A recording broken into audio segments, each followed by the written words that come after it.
A solid quality of life update is on its way to Rise of Kingdoms, and starting on 5/21, we'll get things like a new boss in Ceroli Crisis, some new events to go check out. Oh, and also, finally, Golden Kingdom now only goes to 16 levels. Thank goodness. So let's get started with the holiday event series, and this is one that we've seen many times before. I'll have a card up in the top if you want to see what the Zongzi events typically look like. This is going to include the Smithy Special, which we saw in the winter time, Barbarian Incursions, Protect the Supplies, the Fishing event that we saw recently, the Ceroli Assault, where presumably we'll get a new boss, and Gem Rush.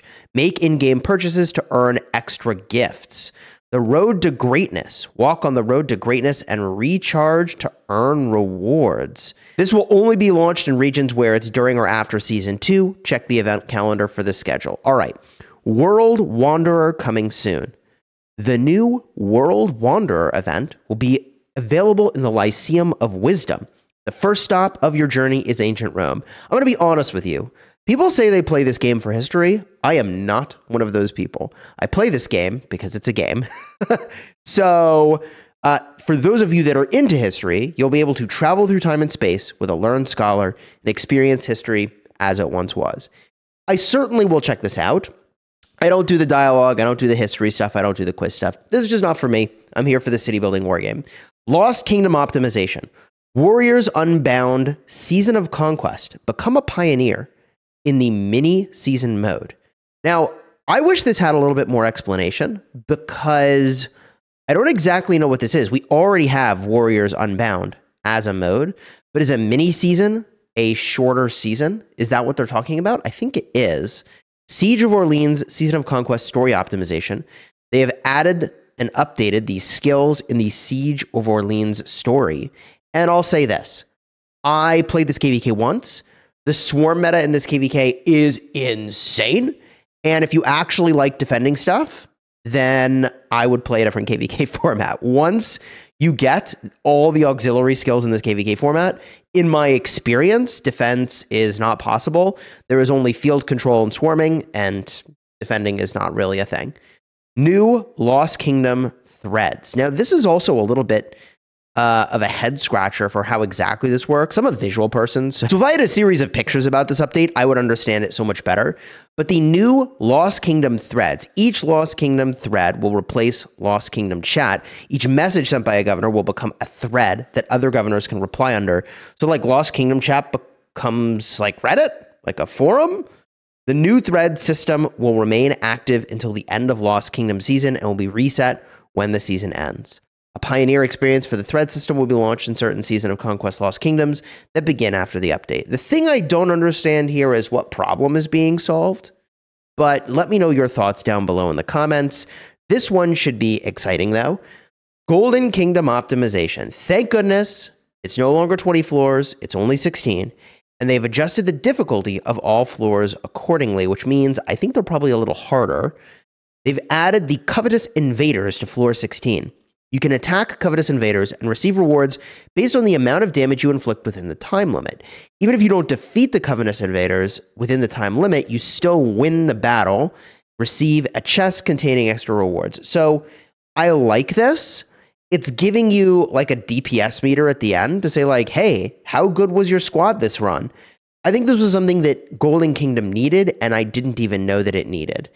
Do I think that Golden Kingdom could have been reduced down to 10 floors? I would say probably yes. Adjusted the strength of some of the blessings. A pioneer experience for these Golden Kingdom changes will be launched in certain kingdoms after the update. I hope they have also adjusted the rewards that you get. Sounds like there obviously is a chest containing extra rewards. So maybe what they've done with Golden Kingdom is today you get chests every 4 levels, 4, 8, 12, 16, 20. And maybe the sort of equivalent of the 20th floor chest now lives within that Covetous Invader fight. Ark of Osiris is now even more casual friendly, which, by the way, this series of changes reminds me a bit of how dungeons in World of Warcraft used to be a thing where you had to know the people you played with, and ultimately became a thing where you could queue up with randoms, even raid with randoms. So you can now freely register for the Silver Battlefield. The Silver Battlefield is no longer tied to alliances. You can queue solo or form your own team. Matchmaking in silver is now cross-kingdom. Team Iset and Seth will be assigned up to 30 governors of similar strength from across the kingdoms. There may be fewer than 30 governors on each team if there aren't enough of similar strength. Before fighting a match, you can select your preferred role, rally, garrison, or field, right? Like in World of Warcraft, you could do, like tank, healer, or DPS, I think. I don't know, it's been a long time. Once you've found a match, the system will do its best to assign you your preferred role. After entering the battle map, you will be given a suggested task and target based on your role. So they're really this feels exactly like the sort of hand-holding that started to happen in World of Warcraft, where it moved away from hey, you actually need to know what you're doing, to, you can be a bozo and just queue up, and we'll try to guide you a lot, and hopefully you do what you're supposed to do. After a match has been set up, 4 governors from each team will be designated as coordinators. Selection will be based on each participant's Ark of Osiris match history. Coordinators can create map markers, use battlefield skills, and select each occupied building's garrison captain. You will not receive team rewards based on whether or not your team won or lost. Instead, you receive individual rewards. So this is a little weird to me because it encourages individual action rather than team action. So that's a little bit of a head scratcher to me, but honestly, we'll kind of see how it all goes. There's a lot in here, and I think it will be good for the game overall. New Golden Battlefield features. Before finding a match, your team's coordinators can assign every combatant a lane, top, middle, or bottom, and a role, rally, garrison, or field. They can also assign special tasks to governors to indicate additional responsibilities, such as Ark Escort or Caravan Visitor. So I think this is definitely good when the developers take the tasks that need to happen out of game and put them in game. I think this does nothing for the top end teams, who will have their own systems that are far more robust than what this is offering. But for teams that really need help, that have players that aren't even all coordinating in Discord, yeah, they're not even at the starting line for what I would call coordinated, and this kind of stuff will really help them.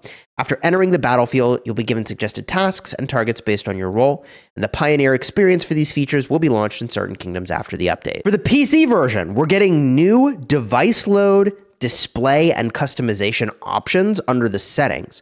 I think this could be very important. I wonder what all this includes. Specifically, my game gets very choppy and laggy, even though my PC is kind of nuts. So I wonder what these options could be and how this might improve my gameplay. Other optimizations: Ceroli Crisis Optimization, New Chieftain, Roar of the Tundra, Alamanda Shamans.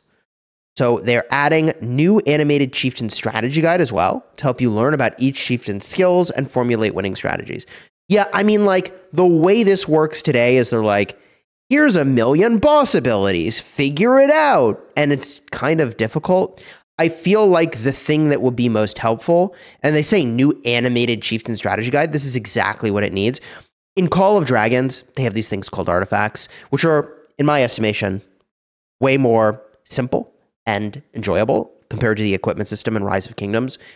But the point I'm trying to make here is that when they show you how an artifact works, they have a little animation.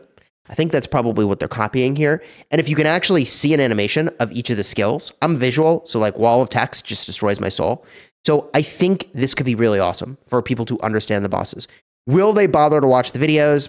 I'm gonna be honest, most people probably won't even bother. They just queue up, don't know what they're doing, they lose, and it just is what it is, right? I think that's... I love the spirit of this. I think it's cool. I think it's good to have visual instructions. I think no one will look at them. And the people that need to look at them won't look at them. The people that don't need to look at them will look at them. Action and info optimization. Added allied info filter mode. In settings, if enabled, info about allied troops can be quickly hidden when fighting map battles. Okay. When hidden, the avatars, skill effects, and damage pop-ups of normal friendly troops will no longer be displayed in the tactical view. The diamonds of friendly troops will be shrunk, and the avatars of friendly troops will no longer be added, or rather displayed, in the strategic view. So I sort of wonder here, is strategic view dot mode? Is that dot mode? What are we talking about? Added strategic view unit types in settings. If enabled, troop unit type info will be displayed in the strategic view. I think that's what we're talking about. Added strategic view troop icons in settings. If disabled, the icons for your city and troops will not be displayed while in the strategic view. In strategic view, the avatars of your city and troops will be translucent during drag and hold. In the strategic view, units remaining of targets your troops are currently attacking will be displayed. That's very good. And added a rage display to avatars in the troop queue and avatars of friendly troops in the strategic view. So let me translate this block of text. And I think what they're saying is we're making dot mode more like Call of Dragons, where when you hover over something, you can actually see what you're about to target rather than having no clue at all, perhaps. I think this could be positive. And I would say that if I were suggesting priorities for things that need to be worked on in this game, I would list fort meta near the top. I would list visual clutter and ability to skillfully play the game kind of near the top with, like, it's just too much stuff on the screen, so it's hard to see what's happening. So anything they could do to make it so that you can play skillfully even when there's 1,000 marches on the screen, that's a win, okay? Maybe 1,000's a lot these days. Kingdoms are getting small, but you know what I mean. Merged battle report optimization. Added a new performance evaluation to merged battle reports. If your troop earned more kill points than its enemies, you will receive an evaluation in a merged battle report based on your kill-death ratio. I don't quite understand what this means. Why is it that I need to earn more kill points than my enemies to get an evaluation of a kill-death ratio, I guess? I don't know. Merged battle reports can be shared to chat channels. Merged battle reports will be collapsed by default. This is another, I think, rip from Call of Dragons, which I think they should be doing, which is that I can get a summary of like lots of fights. And I feel like we've already got like some amount of that here. So I kind of wonder how this will be different. I guess they'll be shareable now. That will be new. Alliance member rank permission optimization. Alliance officers, not just title officers and leaders, can modify garrison captains and return troops from rally and garrison queues in the kingdom and Lost Kingdom maps. This is nice. So at the end of the day, you really can't operate the alliance if you can't switch who the garrison captains are. And if the R5 of an alliance goes to sleep, an alliance can basically be dead in the water. Kind of remarkable that we've made it, however, like 6 years without this, but here we are, we've made it, and now actually you can manage garrisons, even if you aren't a title officer. I think this is a huge win. The idea that less people would have the ability to switch who's a captain implies that most of your officers are idiots and shouldn't have that privilege. But I think in this day and age, you really need everybody to be able to do that. Starting from the off-season before Season 3, Alliance officers can also remove troops from Alliance buildings in the Kingdom map. Sweet. So I think they're saying in Home Kingdom, you can kick folks out of a building, which, like, yes, they should be able to do that. Alliance officers and leaders can see if a given Alliance member, including the leader, is online. This is huge. You do need to know if your other officers are online, because, like, imagine a world in which you need title officers to change garrison captains, but the title officers can't see if the other title officers are online. I mean, most folks that are serious about the game are in a Discord server, but for the folk, you know, the many more casual players of the game, this is going to be helpful. Alliance officers and leaders can view the location of any Alliance member, including the leader. Huge win. This is absolutely important. Only title officers can restock the Alliance shop. Yes, so all officers should be able to manage the garrison. However, stocking the Alliance shop needs to be limited, because the way the game works today is you have to drop 100 million forts when you're fighting in KvK. You can't do that if someone fills the shop. You can't even queue that for KvK if someone incorrectly fills your Alliance shop, because you need more time to build up currency, which we do by fake building flags called a one-troop flag, or a one-troop fort really is more like it. So all that to say, actually, this is a situation where it makes sense to restrict who can fill the Alliance shop, and the captain situation makes more sense to expand the privileges, which is what they've done. All right, they've also optimized the list of Alliance member rank permissions to provide a clearer and more intuitive view. Okay, added an option in the settings to hide all visual effects displayed under troops affected by the King's skill leader. Thank goodness. I assume this is like the 3% damage buff, but as I was saying, I mean, I don't know how we've survived as many years as we have without this feature, but in a properly filled battlefield, when the King's skill goes down, you already couldn't see what was happening. So, like, let's just fill the screen with a bunch of red, made it even harder to understand what was happening. While I understand that this is counterintuitive, that We need to not show what's happening so players can see what's happening. In other words, you got hit with the king skill. You need to not know you got hit by the king skill so you can see the rest of the battlefield. It's counterintuitive, but is good. It is good. This is very good. The first thing I do after the update is make sure that this is set up. Because like I said, the thing that makes it hardest for me to battle in the field is visual clutter. Optimize rules text for improved readability. Cool. What do you think about this update? All in all, I would say these are some nice incremental gains. I'm hopeful that Golden Kingdom is more interesting. I think that what they really ought to do is have a leaderboard of some kind. You should have a leaderboard for the Covetous Invaders score. And I think there should be some reward, but not a meaningful one for that. That way, you can see globally how you ranked in Golden Kingdom, and you could see within your kingdom how you ranked for Golden Kingdom, and you could see within your alliance how you ranked. Leaderboards make people play more competitively, and I feel like the Covetous Invader score is kind of an opportunity here to put a little more interest into what's happening with Golden Kingdom. Will this be enough to get people who don't play Golden Kingdom to start playing it? I'm not really sure. But anytime the developers are really looking at the visuals and the extent to which I can have an easier time understanding what I'm doing when I'm in dot mode, I think is a huge win. Like when I signed up to play any game in 2024, I would not tell you that I'm signing up to play a game to look at dots. Absolutely no chance. But like, practically speaking, I want to win. That's what I need to do.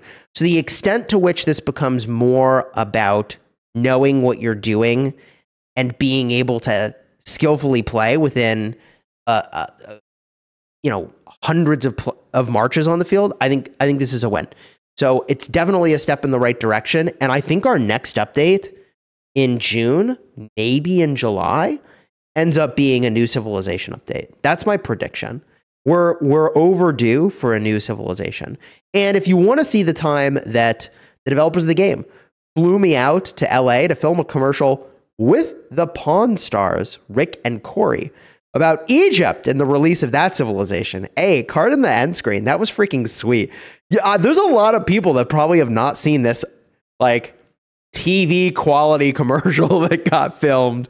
And I was in it, and it was funny. I mean, it's pretty campy, but enjoy it. Check the card in the end screen. GG.